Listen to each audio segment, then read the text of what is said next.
इसमें थोड़ा सा जो अपर रीजन है that is approximately 5 to 10 amino acid region, ये जो टॉप मोस्ट रीजन है this is called as the hyper variable region, hyper variable region. ठीक है, अब ये हाइपर वेरिएबल रीजन क्यों बोला इसको, because this shows the more variability than the remaining part of the variable region. तो जो हमारे अपर पार्ट है इस यहां पर, इसे हमने हाइपर वेरिएबल रीजन बोला है and it consist of 5 to 10 amino acids. ठीक है, तो इस तरफ भी और इस तरफ भी हमारा जो 5 to 10 अमीनो एसिड्स का सीक्वेंस है वो बहुत ज्यादा वेरी करता है in the different types of the antibody molecules, and this is actually the site where the epitope of the antigen bind or the antigen itself binds।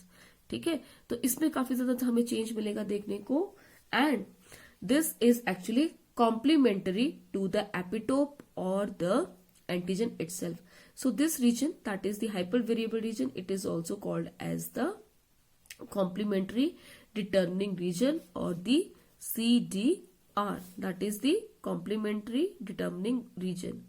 ठीक है, अब आपको एक बात बताती हूँ कि अगर हमें आपको ध्यान हो, जो हमारा एंटीजन होता है, एंटीजन जो है उसमें पूरा का पूरा एंटीजन जो है वो हमारा बाइंड नहीं करता एंटीबॉडी मॉलिक्यूल के साथ, उस पर कुछ स्पेसिफिक एरियाज प्रेजेंट होते हैं and these specific areas these are antigenically active areas and these are called as the epitopes।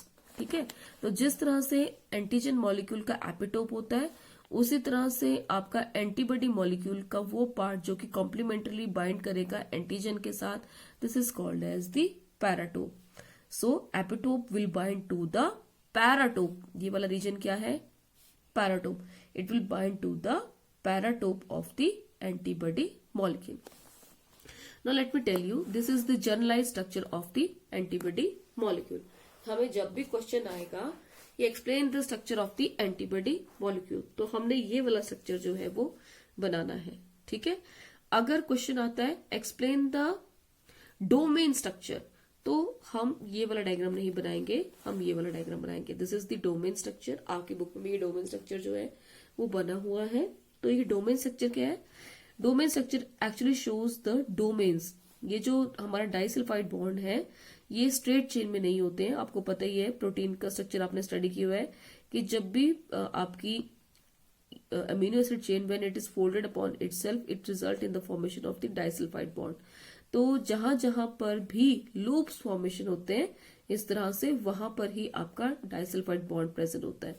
तो ये स्ट्रेट चेन के बजाय ये स्ट्रक्चर जो एक्चुअल में क्या है, डोमेन शेप है। ठीक है, तो ये आपने डोमेन डायग्राम तभी बनाना है if it is specifically asked that explain the domain structure of the immunoglobulins, otherwise you will draw this structure because this is simpler and more explanatory. ठीक है, तो आपने यही वाला सिंपल डायग्राम बनाना है जहां पर डिफरेंट मॉलिक्यूल्स के बीच में डाइसल्फाइड बॉन्ड हमें इजिली नजर आ रहा है। ठीक है, तो डोमेन स्ट्रक्चर भी उसके जैसे ही है क्योंकि ये उसी का पार्ट है। ये वाला पार्ट आ गया आपका variable region of the light chain, this is the variable reason of the heavy chain. Similarly इस तरफ भी ऐसे ही है and the remaining part is the constant region, this is the first constant region, this is the second constant region and this is the third constant region। Now this part of the antibody molecule it is called as the Fab arm, this is the first Fab arm, this is the second, and this region is the FC region and this is the hinge region which allows the free movement of the Fab arms over the FC region। और ये आ गया आपका carbohydrate part जहां पे carbohydrate के different groups जो है attach करेंगे। ठीक है, अब ये जो डायग्राम इसमें यहाँ नंबर दिया है हमें 88, 134, 194, तो ये एक्चुअली वो position of the amino acids है कि कौन से पोजीशन पे लूप बन रहा है, कौन से पोजीशन पे लूप फॉर्मेशन स्टार्ट हुई है, कौन से पे ये एंड हुई है। तो ये आपने नहीं लर्न करना है, आप चाहें तो डोमेन स्ट्रक्चर जो है वो अपनी बुक से भी लर्न कर सकते हैं, वहां पे इजी दिया है। लेकिन जो स्ट्रेट चेन स्ट्रक्चर है वो आपने यही लर्न करना है क्योंकि आपकी बुक में ये जो डाइसल्फाइड बॉन्ड्स हैं ये नहीं एक्सप्लेन किए हुए हैं इस वाले डायग्राम में। ठीक है, तो इसको करेंगे तो आपका डायग्राम जो है वो ज्यादा एक्सप्लेनेटरी रहेगा। Now this is the diagram and this is the entire explanation of the antibody molecule. ये हमने बहुत अच्छे से करना है क्योंकि ये क्वेश्चन हमेशा ही आता है, that is explain the structure of the antibody molecule. ठीक है, now formation of the antibody molecule. Antibody molecules कैसे बनते हैं ये हमें पहले ही हमने स्टडी कर लिया हुआ है कि how antibody molecules are formed when the antibody when the B cell is being sensitized with the any specific antigen, or when it is exposed to the specific antigen, the B cells that differentiate into lymphoblast or the plasma cells, और plasma cells जो है फिर आपके वो antibody molecules produce करेंगे at a very high speeds. Approximately 2000 molecules of the antibodies they are produced per second. ठीक है, now next is the mechanism that how this antibody molecules they perform their action. ये जो antibody molecule है इसका जो fab arms होते हैं, अपर जो लोब्स होते हैं, वहीं पर आपका एंटीजन जो वो बाइंड करता है। ठीक है, जबकि जो lower region that is the, ये हमारा एंटीबॉडी मॉलिक्यूल का जो रोल रीजन है, ये वाला FC region, this FC region have the capability that it binds to the surface of the various molecules such as the phagocytes or the macrophages etc. ठीक है, the antibody molecule जो है ये कभी भी खुद किसी भी एंटीजन की किलिंग नहीं करता है अपने आप। It will never kill an antigen but it will trap this antigen. वो एंटीजन को ट्रैप करता है और उसके बाद उनकी जो है उन्हें इनएक्टिव फॉर्म में कन्वर्ट कर देता है। सो यहाँ पे थोड़ा सा मैंने डायग्राम बनाया हुआ है कि ये कैसे वर्क करेगा। सबसे पहले आ गया आपका neutralization, how it works. Antibody जो क्या करता है वो आपके जो भी एंटीजन होगा उसके ऊपर जो उसकी टॉक्सिक साइट्स होती हैं, ठीक है, जो उसके साइट्स जो हमारे लिए टॉक्सिक होंगी उन टॉक्सिक साइट्स को क्या कर लेगा, कवर कर लेगा। ठीक है, so that it will convert a virulent antigen to a non virulent. ठीक है, तो this is what, this is neutralization. Neutralization means covering of the toxic sites of the antigen so that its virulence can be destroyed, or its toxic sites can be covered and that may become non-toxic to us. Now the second mode of action is the agglutination. Agglutination में क्या होता है, इस तरह से ये कर लेते हैं पहले ऑप्सोनाइजेशन, क्योंकि मैंने इसी का डायग्राम बनाया है। ऑप्सोनाइजेशन में क्या होता है, ऑप्सोनाइजेशन में जो आपका एंटीबॉडी मॉलिक्यूल होता है ये क्या करता है कि it covers the surface of the antigen. Antigen के ऊपर इस तरह से सारे के सारे एंटीबॉडी मॉलिक्यूल जो है वो आपके उसके सरफेस को कवर कर लेते हैं। ठीक है, और इस प्रोसेस को बोलते हैं ऑप्सोनाइजेशन। अब जब ये इसके सरफेस को कवर कर लेंगे, now it enhances the recognition of this antigen by the phagocytes or the macrophages।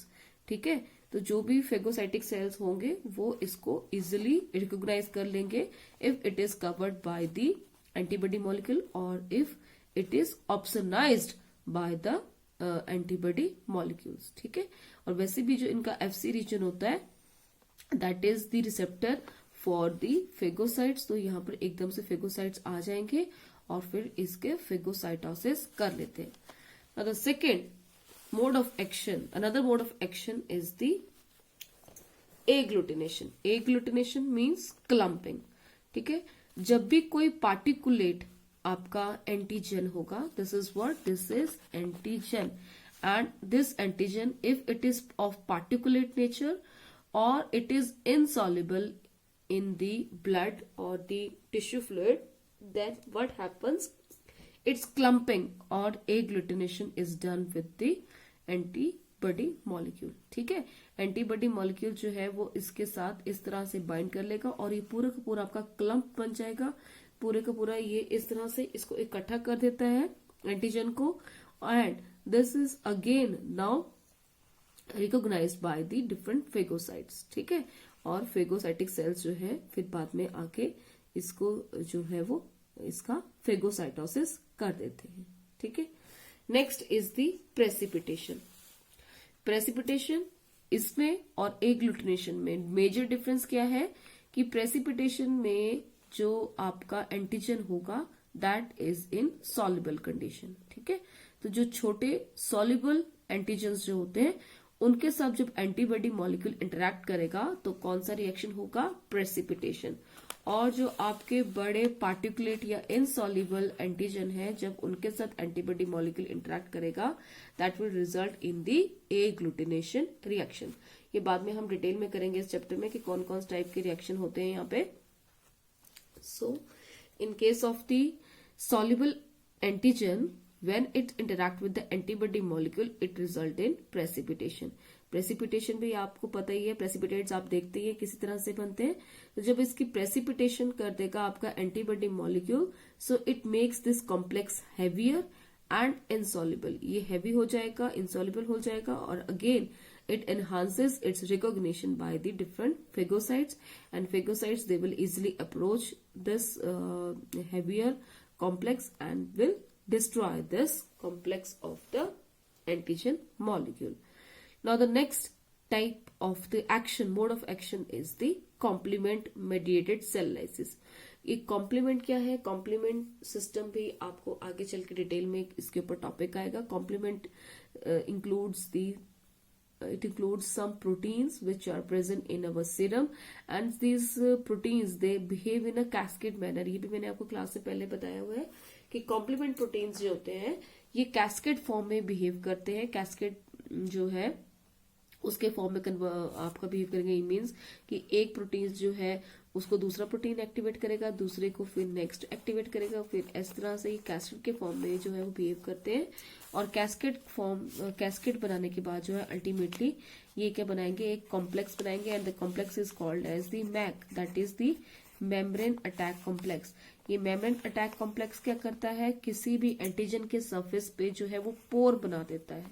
ठीक है, पोर बना देगा तो ये मेम्ब्रेन अटैक कॉम्प्लेक्स जब ये पोर बना देगा तो इसके अंदर के जो भी इलेक्ट्रोलाइट्स हैं वो बाहर को रिलीज हो जाएंगे, and that will result in the lysis of the antigen. जो भी हमारा एंटीजन हो, चाहे बैक्टीरिया हो या कोई और पैथोजन हो, उसका फिर लाइसिस हो जाएगा। ठीक है, तो कॉम्प्लीमेंट जो मेडिएटेड सेल लाइसिस है that is also the part of the and this is also the part of the action of the antibody molecule। ठीक है, so this is how the antibodies they act। now we will study the different types of the antibody molecules। now coming to the different classes of the immunoglobulins। तो बच्चों जो हमको question आता है वो हमेशा क्वेश्चन आता है explain the structure of the antibody molecules and it's different classes. तो जब स्ट्रक्चर की बात करेंगे तो हम एक टिपिकल एंटीबॉडी मॉलिक्यूल का जो स्ट्रक्चर हमने पहले स्टडी किया, पहले हमने ड्रॉ किया है, वो ही हमने बनाना है, और बाकी क्लासेस का थोड़ा सा इंट्रोडक्शन दे देना है कि there are 5 types of the immunoglobulins and what are their different functions. ठीक है, और अगर आता है कि explain the structure of the IgG या आईजीए तो हमें फिर अलग से वो ही बनाना पड़ेगा। लेकिन अभी तक ऐसा क्वेश्चन आया नहीं है। हमेशा क्वेश्चन जो है वो ऐसी तरह से आता है कि explain the structure of the immunoglobulins और the antibody molecules and the different classes. तो हम थोड़ा थोड़ा सा जिसकी क्लासेस हैं उसके बारे में डिटेल में स्टडी करेंगे। Now, there are 5 classes of the immunoglobulins dependent upon the heavy chain, the constant region of the heavy chain. These are the IgG, IgA, IgM, IgD, IgE. ठीक है, now in case of the IgM, E, the constant region जो है उसमें 4 domains होते हैं rather than the 3 domains. अगर आपको याद हो मैंने आपको बताया था कि constant region जो है उसमें 3 डोमेन्स होते हैं। constant region में this will form the first domain। ये देखिए this will form the constant region में first domain, second domain और third domain। तो आपका जो IgM और IgE है उसमें एक एक्स्ट्रा डोमेन होगा। ठीक है, यानी कि टोटल कितने डोमेन्स होंगे, 4 डोमेन्स होंगे, और बाकियों में आपके जो है वो 3 डोमेन्स ही रहेंगे। One more thing that IgM, जो IgM है वो सबसे लार्जेस्ट इम्यूनोग्लोबुलिन होता है और वो पेंटावेलेंट होता है।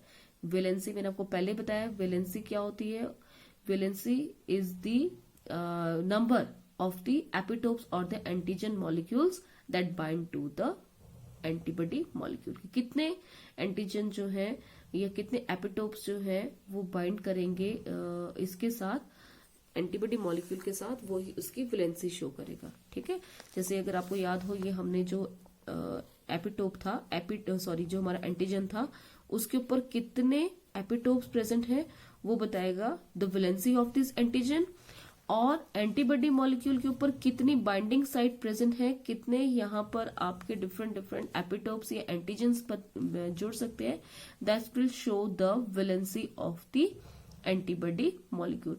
जैसे आपका एक नॉर्मल एंटीबॉडी मॉलिक्यूल होता है तो उसमें 2 ही एपिटोप्स या 2 ही एंटीजन्स जो है वो बाइंड कर सकते हैं।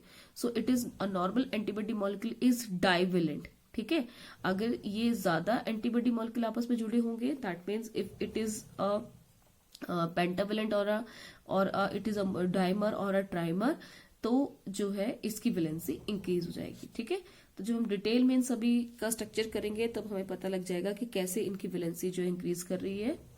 Now first coming to the IgG or the gamma immunoglobulin. Now this is the most abundant immunoglobulin which is present in the blood serum of the normal human. It forms about 80% of the entire antibodies present in the blood serum. ठीक है, and this is smallest in size, सबसे छोटा होता है but it is the most abundant one.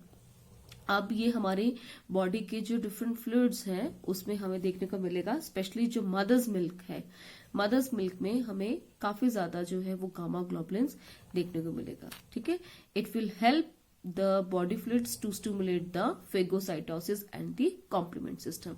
ठीक है, जब ये किसी एंटीजन के साथ बाइंड करता है तो इजिली एंटीजन की जो है फेगोसाइटोसिस हो जाती है और साथ ही में वो कॉम्प्लीमेंट सिस्टम को भी प्रमोट करता है कि वो एंटीजन के साथ बाइंड करके उसकी मेम्ब्रेन को ब्रेक करने के लिए मैक यानी कि मेम्ब्रेन अटैक कॉम्प्लेक्स बनाएगा और फिर एकदम से एंटीजन की जो है वो क्लियरेंस हो जाती है। ठीक है, it may be in monomer form और दी अदर फॉर्म्स ऑल्सो। जो मोनोमर फॉर्म होगा वो डाइवेलेंट होगा। मोनोमर फॉर्म क्या हो गया, जिसमें कि ये वाला सिंपल स्ट्रक्चर होगा आपका, वाई शेप स्ट्रक्चर होगा और उसमें उसकी वैलेंसी होगी 2, यानी कि उसमें कितने एंटीजन मॉलिक्यूल्स अटैच कर सकते हैं, 2 कर सकते हैं। So that's why the monomer is called as the divalent. ठीक है, ये हमारे पास डायग्राम दिया है, दिस इज द IgG, ये इसको शॉर्ट फॉर्म में हमें बताया हुआ है। तो ये जो साइट्स शो की है this is the actually showing the valency और the site where the antigen will bind. So a monomeric form that will have the divalent. Divalent means यहाँ पर आपके 2 जो एंटीजन्स हैं वो बाइंड करेंगे।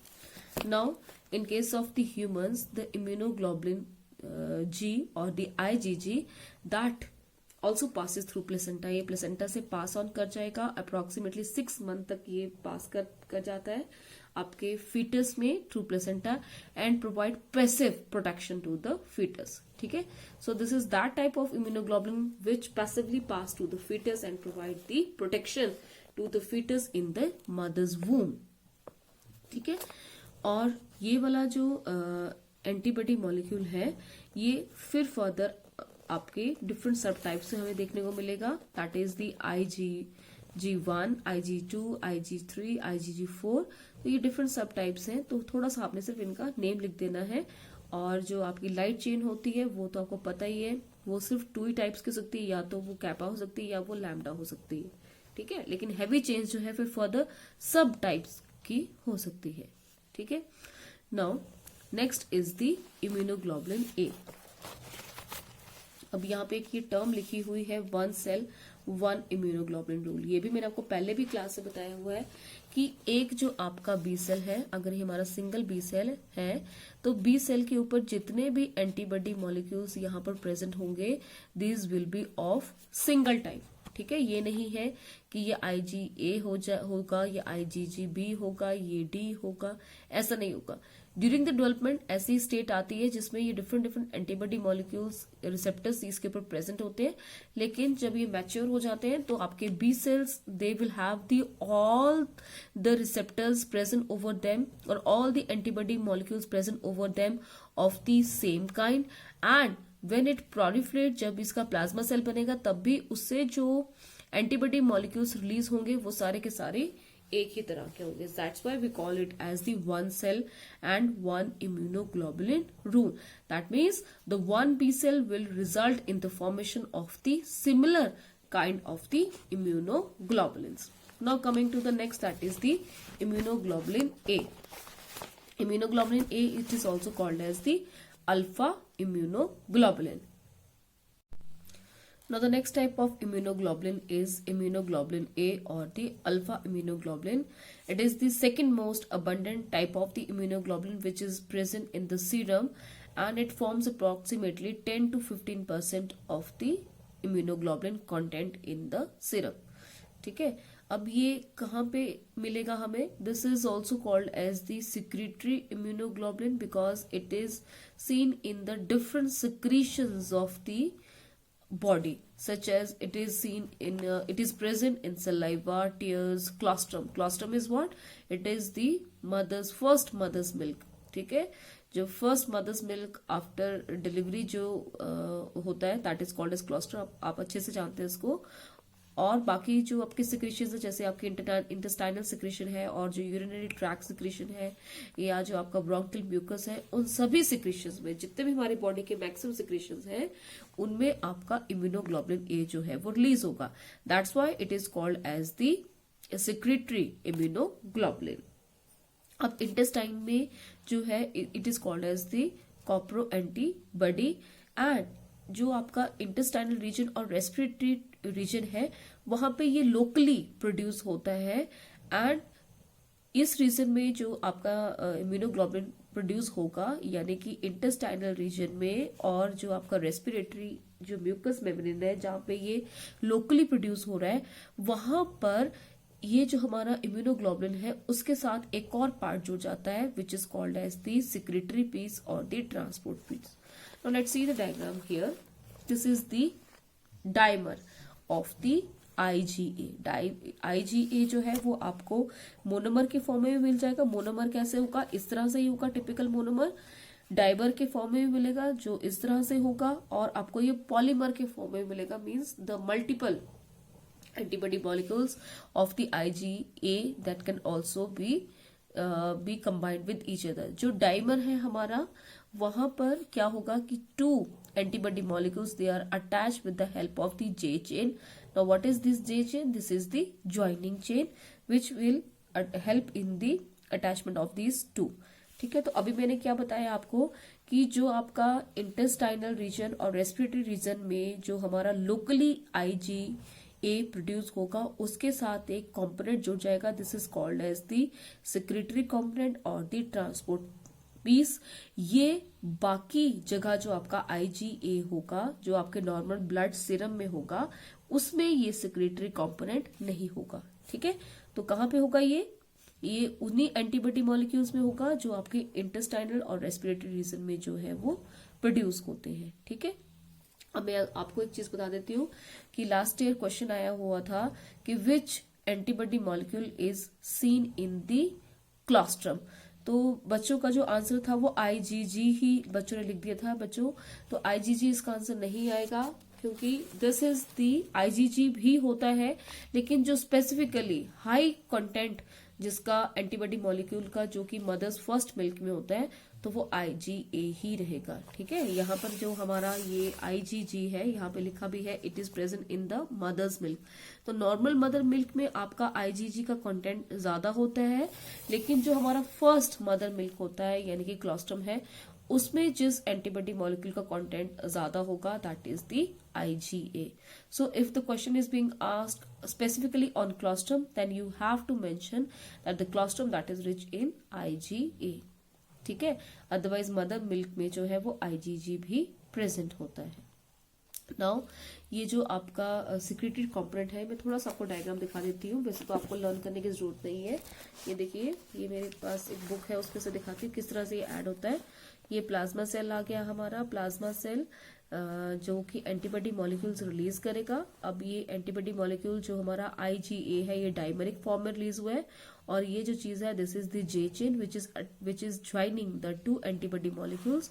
Now when this antibody molecule that passes through the epithelial cell of the respiratory membrane or the intestinal membrane, a more thing which is attached to this, it is the secretory portion और the secretary component. तो जैसे ही इसके अंदर ये enter करेगा तो एक secretary component जो है वो इसके साथ अटैच करेगा, क्योंकि सेक्रेटरी कंपोनेंट ऑलरेडी इसकी मेम्ब्रेन पे प्रेजेंट है, जो इसके साथ अटैच कर जाएगा और अंदर चल के वेसिकल में ये इसकी थोड़ी सी मॉडिफिकेशन हो जाएगी और फिर ये वेसिकल से ये जो है डिटैच होके अल्टीमेटली सेक्रेटरी कंपोनेंट जो है वो आपके IgA के साथ अटैच हो जाएगा।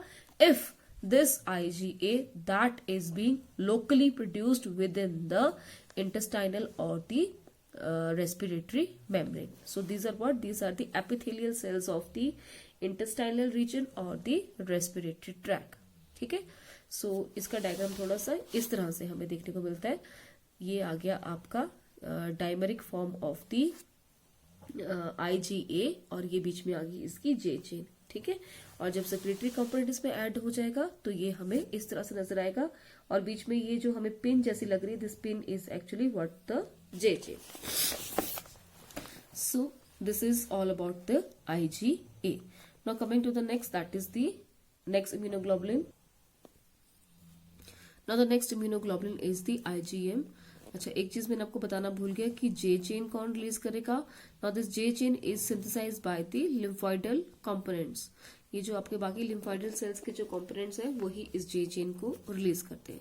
Now the IgM or the mu immunoglobulin, this is the largest immunoglobulins and it is seen in the pentameric condition, or we can say that the 5 immunoglobulins of the IgM, they bind to each other so that it have a valency of 10. That is, it can combine the 10 antigen simultaneously. Let's see the diagram.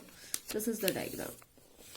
देखो, तो ये आपके 5 antibody molecules जो है IgM आपस में attach कर जाते हैं and there is one J chain जिसकी वजह से ये सारे के सारे जुड़े हुए हैं और ये वाले बीच में जो इनके लिंक्स हैं, that are links are form by the disulphide bond. ठीक है, डाइसल्फाइड बॉन्ड की वजह से ये बने हुए हैं और एक जगह पर यहाँ पर भी क्या होगी, J चेन होगी।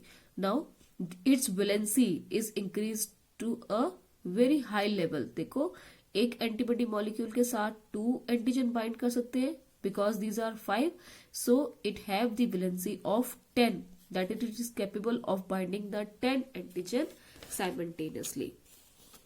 So that's why it is called as the millionaire molecule, because it is very large in size and have a very high molecular weight, that is approximately your 10 lakh इसका Dalton's इसका wait होगा और it constitute about 5 to 10% of the immunoglobulins of your blood serum. ठीक है, अब सबसे important चीज, this is the first immunoglobulin which reaches at the site of the antigen when it enter into the blood. ठीक है, ये सबसे पहले जाके जो है वो पहुंचता है। जब भी हमारे ब्लड में कोई एंटीजन आता है तो सबसे पहले जो एंटीबॉडी मॉलिक्यूल्स वहां पे पहुंचने वाला वो कौन सा है, आपका IgM। ठीक है, this is very much efficient in interacting with the antigen. ठीक है, और ये जो है एक IgG मॉलिक्यूल, क्योंकि IgG सबसे ज्यादा होते हैं ना हमारे ब्लड में, तो IgG मॉलिक्यूल से ये 500 to 1000 टाइम जो है वो ज्यादा कॉम्पिटेंट है या ज्यादा एक्टिव है in the binding of the complement activation. ठीक है, कॉम्प्लीमेंट सिस्टम हम डिटेल में बाद में करेंगे। ये जो कॉम्प्लीमेंट सिस्टम है ये किसी भी एंटीजन के साथ जब जुड़ेगा तो उसकी लाइसिस कर देता है, उसमें पोर्स क्रिएट करता है और फिर उसको जो है वो डिस्ट्रॉय कर देता है। तो IgG से कहीं ज्यादा कैपेबल होता है हमारा IgM और वो कॉम्प्लीमेंट की एक्टिवेशन में काफी ज्यादा हेल्प करता है as compare to the IgG, जो बेशक अबंडेंट तो है लेकिन सबसे पहले इन्फेक्शन या आपकी जब कोई एंटीजन एंटर करेगा तो सबसे पहले पहुंचने वाला एंटीबॉडी मॉलिक्यूल कौन सा है, IgM। नाउ दिस IgM, ये जो है this will single molecule of IgM that brings about the immune haemolysis, जबकि आपका 1000 इम्यून मॉलिक्यूल जो है वो चाहिए उसी सेम इफेक्ट को प्रोड्यूस करने के लिए। तो कहने का मतलब ये, दिस इज अ पेंटामरिक मॉलिक्यूल, क्योंकि ये पेंटामर है तो इसकी एक्टिविटी जो है वो आईजीजी मॉलिक्यूल से काफी ज्यादा होगी। ठीक है, तो किसी भी बैक्टीरिया की चाहे एग्लूटिनेशन करनी होगी तो उसके लिए भी इसकी एक्टिविटी जो है वो थोड़ी ज्यादा होगी।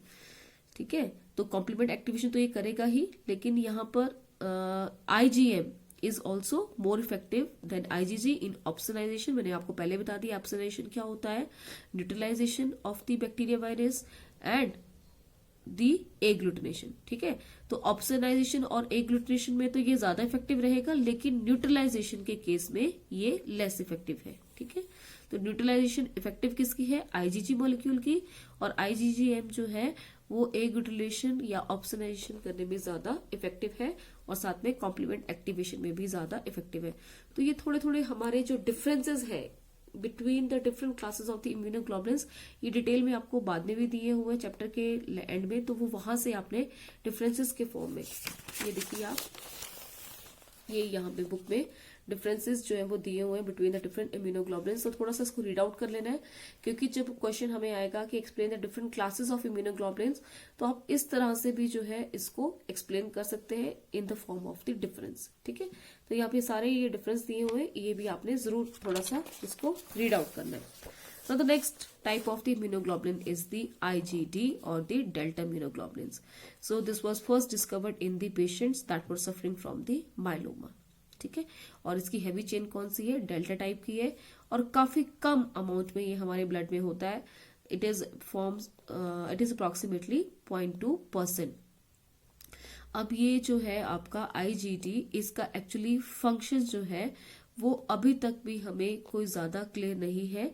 ये कॉम्प्लीमेंट की फिक्सेशन भी नहीं करता है, यानी कि कॉम्प्लीमेंट जो हमने बाकी इम्यूनोग्लोबुलिन्स में देखा कि वो कॉम्प्लीमेंट को एक्टिवेट करते हैं, उस तरह से भी ये जो है वो एक्टिवेट नहीं करेगा। ठीक है, so it is seen in a monomer form, ये हमेशा ही हमें मोनोमर फॉर्म में मिलेगा। सो इसका जो हैवी चेन है वो आपकी डेल्टा टाइप की रहेगी, और आपकी जो लाइट चेन है वो कैपा या लैम्बडा टाइप की रहेगी। The IgG, it is found in the normal sera about only 1/50th level of the IgG. So you can compare the two कि IgD जो है वो काफी कम अमाउंट में जो है वो प्रेजेंट होता है हमारे ब्लड में। ठीक है, सो इसकी बायोलॉजिकल एक्टिविटी का जो है वो हमें इतना ज्यादा क्लियर नहीं है, लेकिन सबसे पहले जो था इनको कब देखा गया, it was seen in the person that were suffering from the multiple myeloma. Now the next type of the immunoglobulin is IgE. IgE which have the heavy chain of the E type, that is the epsilon type. ये इसका level भी normally हमारे blood में बहुत कम होता है। It is about 1/25,000 only of the IgG, यानी कि काफी कम अमाउंट में ये प्रेजेंट होता है, लेकिन it is responsible for the allergic reaction. जब हमारी बॉडी में एलर्जिक रिएक्शन होते हैं, हमारी बॉडी में कोई किसी तरह की एलर्जी हो जाती है, तब इनका अमाउंट जो है वो काफी ज्यादा इंक्रीज कर जाता है। किसका, IgE। ठीक है, it provide the immunity against the helminth parasite. जो आपके हेलमिन्स हैं, जिस तरह से आपने ये एस्कैरिसिया, विचरीरिया, इंसिलोस्टोमा वगैरह के बारे में पढ़ा, जैसे वो बॉडी के अंदर एंटर करते हैं तो एलर्जिक रिएक्शन हमारी बॉडी जो है वो उनके अगेंस्ट करेगी, और इनका अमाउंट जो है वो एकदम से इंक्रीज कर जाएगा। Now this IgE, they are found on the surface of the other molecules also, such as the basophils and the mast cells and the mucosal cells, and they will release the granules which are present within these cells. ये जब हम आगे lesson करेंगे hyper sensitivity, उस पर detail में देखेंगे कि ये जो बेसोफिल्स है, मास्ट सेल्स, जब हमने इनका स्ट्रक्चर किया था तब भी हमने देखा था कि ये जो बेसोफिल्स, मास्ट सेल्स या जो म्यूकोजल सेल्स होते हैं आपके इंटेस्टाइनल लाइनिंग या आपके रेस्पिरेटरी ट्रैक में, उनमें जो ग्रेन्यूल्स होते हैं, so they contain a vasoactive substance called as the histamine, which when released, जब ये histamine रिलीज होता है तो इसमें से inflammatory substances जो है वो रिलीज होते हैं, and that will result in the immediate reaction of the allergic reaction को ये प्रमोट करता है, कॉल्ड एज दी हाइपरसेंसिटिविटी। तो हाइपरसेंसिटिविटी क्या है, एक्चुअली एलर्जी है, ये एलर्जिक रिएक्शंस को ही बोलते हैं। Now this was discovered by Ishizakas in 1966।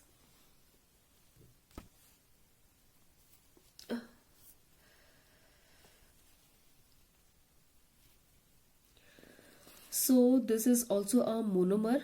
बिल्कुल इसका स्ट्रक्चर जो होता है वो आईजीजी की तरह होता है, आईजीई का स्ट्रक्चर आईजीजी की तरह ही होता है।